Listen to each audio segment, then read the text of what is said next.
Volunteering isn't like microwave popcorn.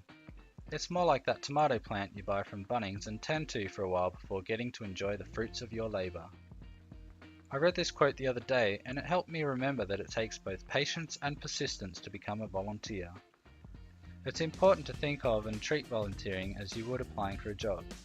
And like a job, there are things to consider that can make finding a volunteer position a positive one. Like, be clear about what you want out of your volunteering experience. What skills or interests you can bring.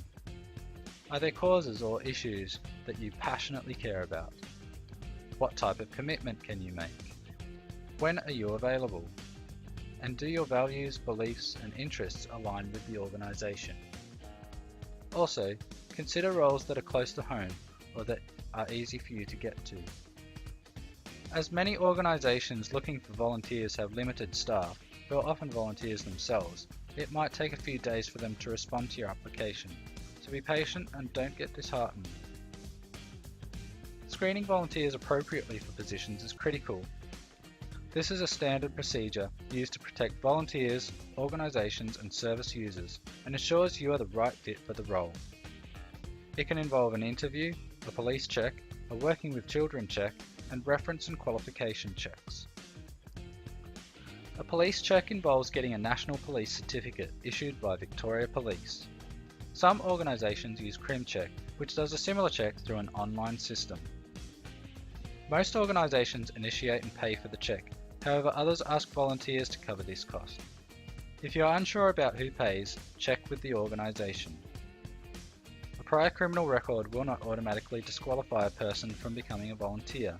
It will be treated confidentially and is often worked through on a case-by-case basis. A working with children check involves checking a person's criminal history to determine their suitability to work in child-related work. In Victoria, this check is performed by the Victorian Department of Justice and Regulation and is monitored for the life of the card. These checks are obtained by completing the application online and are free for volunteers. So you've been through the organisation's checks. Now you're ready to start helping out. To ensure everyone gets the most out of your involvement, there are rights and responsibilities to bear in mind. Firstly, as a volunteer you have responsibilities which include to be punctual and reliable and commit to the volunteer position and give advance notice of changes in your availability. To respect the rights and privacy of others. To carry out duties in accordance with the organisation's policies and to be accountable. To report any hazards or dangerous situations. To support other team members and ask for support when needed. And to deal with complaints appropriately.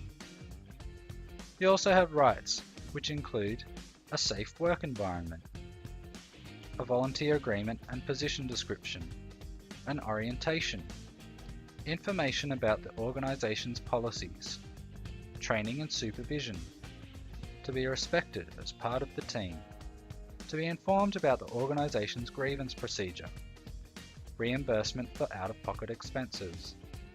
And finally, volunteers have the right to say no if they are uncomfortable or feel like they're being exploited. If volunteering is something you've considered, what are you waiting for? If it's for something close to your heart, a particular need you've seen, some new experience, or just to get involved in your community, there's all sorts of reasons to volunteer. For more information or to get support to explore volunteer roles, visit www.volunteersofbanyule.org.au.